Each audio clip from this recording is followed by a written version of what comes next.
Coming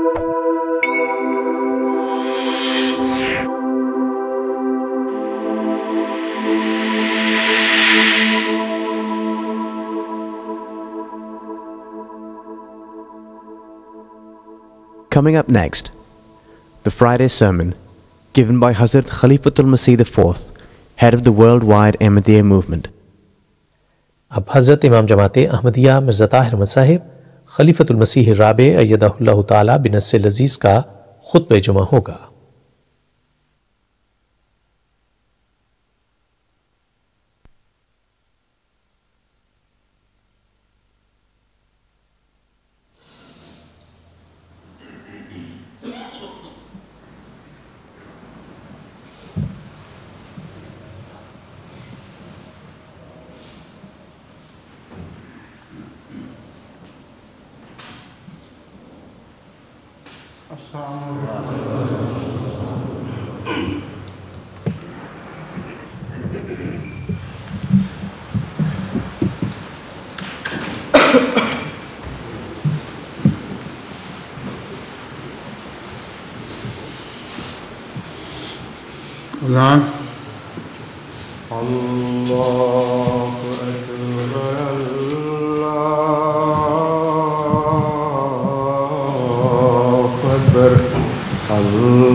آج شام کی مجلس بھی ہے جمعہ کے بعد کی۔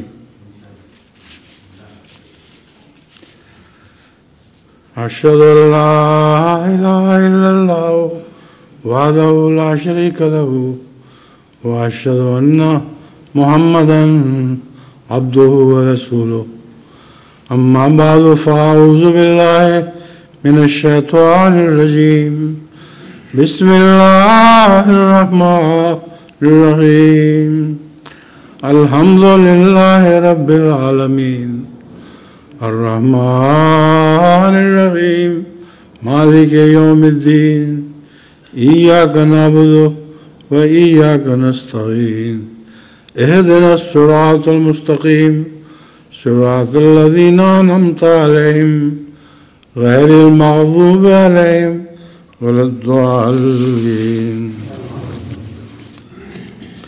آج کے خطبے میں صفت القوی کا مضمون پہلے کی طرح بیان کیا جائے گا۔ اس صفت کے ذکر پر مشتمل یہ آخری خطبہ ہے۔ اس کے بعد آئندہ جمعہ سے انشاءاللہ تعالی صفت الخبیر کا مضمون شروع کیا جائے گا۔